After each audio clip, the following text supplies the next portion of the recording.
Alright guys, HyDra again today. Hope you're doing well and enjoying your day so far. Big drama last night as the Challengers Elite goes down. A surprising top 6 result after the big meta changes to the game, especially with the 6-star updates we talked about earlier today. Temp's team, they bowed at the tournament with a highly questionable play from Drazah Temp towards the end of one of their crucial series. Seems like roster changes are coming. Is Temp been dropped from the team? Are they dropping somebody else? What is going on? Big trash talk as well between Prolute and Exceed, as we might well expect. Very much intrigued to your thoughts in the comments below. Hit the like button if you enjoy. Subscribe if you're new as always. I greatly appreciate it. First of all, we have here a CDL channel in the game. It's not, I wouldn't say frustrating, but maybe it is kind of frustrating. It takes time for them to add this every year. They do add it every year, which is commendable, and it is now in the game again. So if you guys go to the menus here on the right-hand side next to Battle Pass, Stats, all this good stuff, you'll find the CDL channel. And if you click on that, you will find the following. So we've got the schedule, news, standings, teams, the websites, and this is really cool stuff. Like, this should be in the game, ideally at launch every year, and it's kind of annoying that it takes always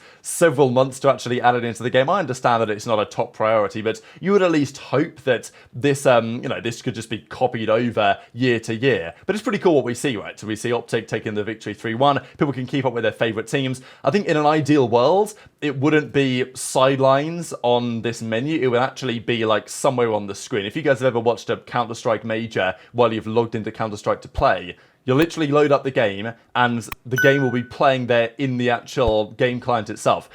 Ideally, we would have this. Okay, let's say you load up the game, it comes up with a screen and it says CDL's on tonight or something. This is the way forward for Call of Duty, because we talk about this every so often. The CDL is one thing, the competitive side is one thing, but it's a very small percentage of the actual player base of the scene.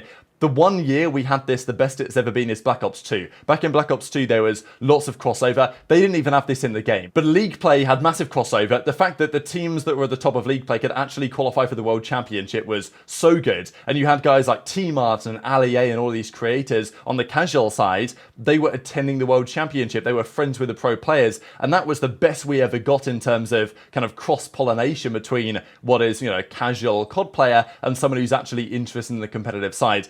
That is the key thing that COD has to get right over the next few years, because the amount of growth that is possible in this Call of Duty League is honestly massive. And this is like the key hurdle, because there's so much potential there that the league is not capitalized on by having a poor format and other factors that we've talked about over the last few years, but also just not properly capitalizing on the immense player base that Call of Duty actually has and showing them why competitive COD is such a good thing to watch and to play and to follow their teams off. So I'm hoping this is a kind of a step towards doing a bit more of that over the next couple of seasons, but it's cool to see, right? We see the upcoming games, New York, Miami, Boston OpTic, FaZe, Legion. That's tough for Vegas this upcoming weekends, although maybe Legion could be the one to stop FaZe's streak, because I will say FaZe, they lost their last series online, right, of the Major 2 qualifiers.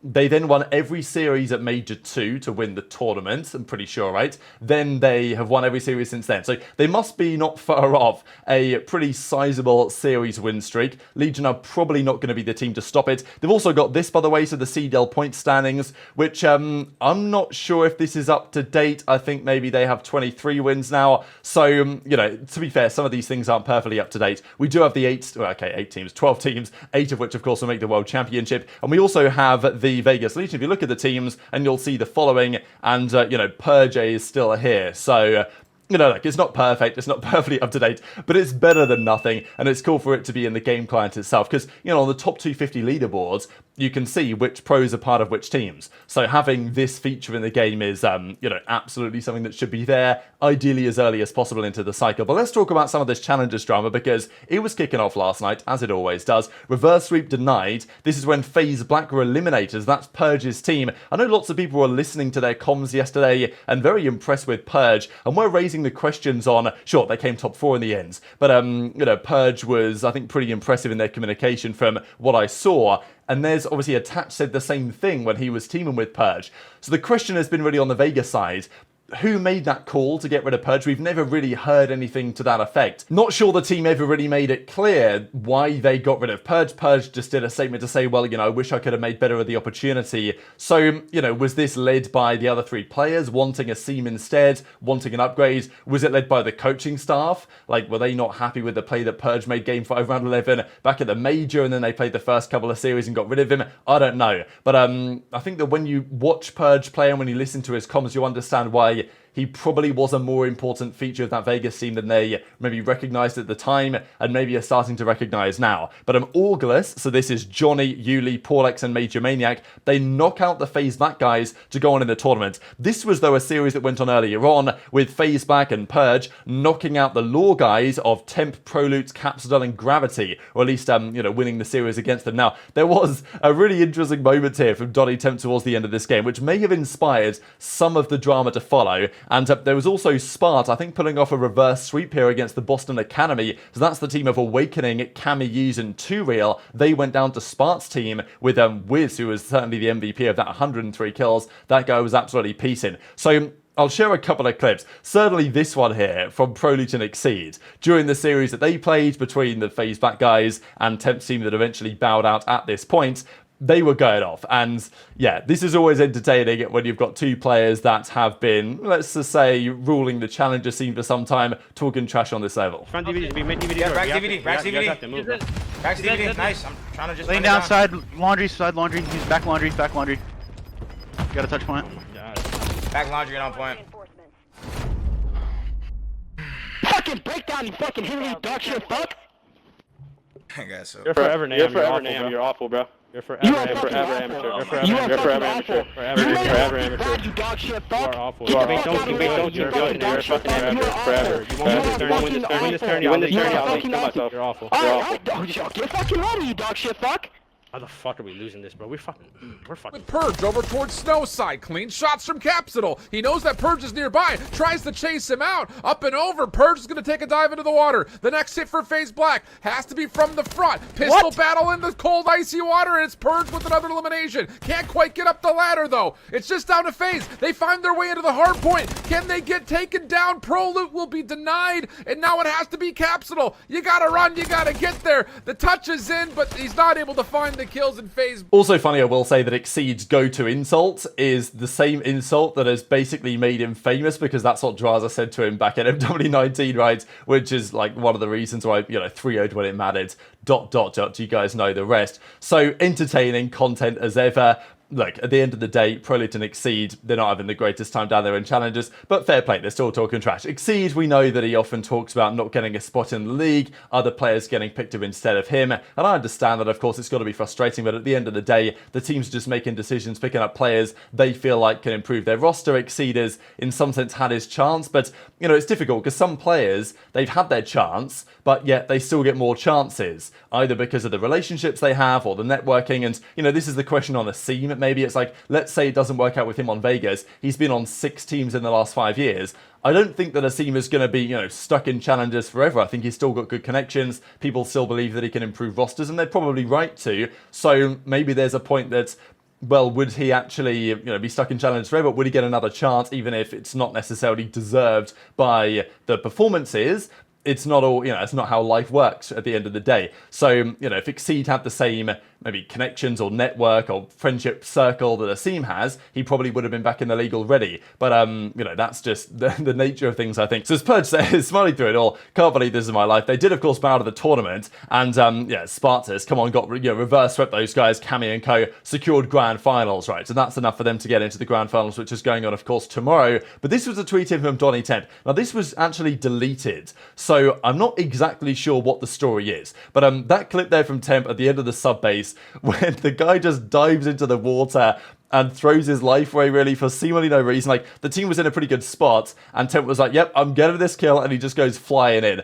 And it's one of those plays, especially when you don't have the greatest series individually, that you might think, well, is that going to cost you your spot? So Tim then says free agent for Toronto, because it's only a couple of weeks away that the Challengers event is going to happen alongside the major itself. And Tim saying, yeah, this guy Prolute straight up left me. Now, if I hit the refresh on this tweet will be deleted, I'm pretty sure. Yeah, it's been deleted. So I'm not exactly sure what's going on, because the rotation reported Temp, Prolute and Capsidel have decided to explore other options. So potentially Temp hasn't been dropped, but actually they've dropped Gravity possibly to the sidelines, and they're going to move on with another option instead. So it's interesting to really look into this one, because it's the Elite Stage 2, of course. The game did change on the day, right, with the 6-star rotation changes, so that is going to throw up a bit of a curveball, and Temp has been playing well lately in the Challenger side, but a difficult series here might have somewhat led to his demise. I still think, though, I honestly thought after Major 2, that might be the final chance. But genuinely, Major 3's Elite, or the actual Challengers event there, may still be very critical because it is highly plausible, given that there's a week and a half off between Major 3 and Major 4, which was not going to be happening, if you guys remember, when the Major was actually going to be held in Charlotte. It was at a time that meant that we went straight from Major 3 in Toronto into online qualifiers the next weekend, which would realistically mean times for roster changes were pretty tough. There's no time to trial in that instance, right? However, they've now pushed everything back by a week, which means that roster changes post Major 3 in the CDL are certainly possible, especially for teams that are looking rough and don't meet their expectations, whether that's making champs or whether that's even trying to win champs. You know, a team like the Subliners is definitely under the spotlight at the moment. So winning the, you know, let's say the open stuff at Toronto is still going to be massively important, and you want to, you know, form the best team you can to actually make that happen. Just quickly on this, FaZe have been on a pretty big streak lately, and as the COD League say, will Vegas Legion be the ones to end their undefeated run in Major 3? Seems unlikely. Whether we're going to get an absolute masterclass here, this could be, like, if FaZe take this really seriously, this could be ugly, right? I mean, we've seen some ugly series from these FaZe guys over the last few years, the way they've battered teams, the way that the league is looking right now, this could be bad if these guys, if FaZe really come out firing, and if Vegas keep playing as they did for the last couple of weeks, because with a team they've not won a map yet against either opposition they've played, that's against OpTic and against Surge. So you'd think FaZe will be able to handle business reasonably comfortably. There was this question raised as well in a different universe after 2023, the FaZe trio disbanded, which is a question we always float around every so often, whether this will actually ever happen. Is there a world where the FaZe guys do split apart? Would it take like an absolute mega bag to make that happen? Probably.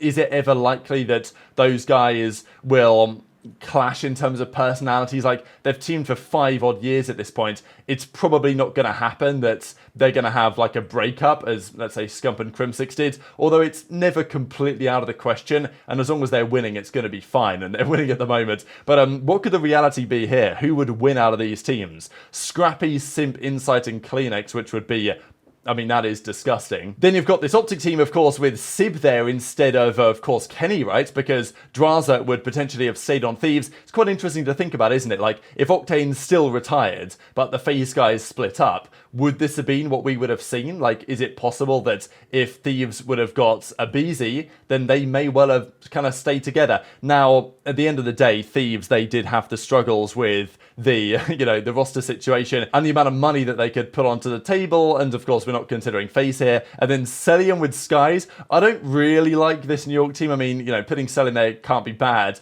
but like Cell and Skyz, I'm not really sure I see that working so much as an AR duo. So I like a few of these teams. I think the Thieves team is really good. I have my questions, I would say, on the OpTic team, but you know, Sib and Pred have played together before, so maybe there's something in that, but I'm not sure they have quite all the features they would need of a championship winning team. This Toronto team would probably be my pick of the bunch, to be fair. Certainly the fact that Scrap and Simp are basically the MVP candidates on this game, and they would hypothetically be on the same team together, wouldn't be all that bad. The FaZe guys as well were putting together their kind of draft for the best maps in COD history. This is what they came up with here. So the number 1 pick from Simp, of course, was Raid. No-brainer on that one. Few maps that I'm surprised not to see here. Standoff did get picked number 4 here by Cellium. aBeZy, big frequency lover from Black Ops 4. Fringe from Black Ops 3. I mean, oh yeah, baby. Infection. Look at the amount of beautiful jetpack maps we have here as well, right? Like Infection, Throwback. We've got a Retreat, of course, from Advanced Warfare. Arsenal was Black Ops 4, but that was kind of like pseudo jetpacks. Solar is Advanced Warfare. Berlin, like, are we serious, Draz?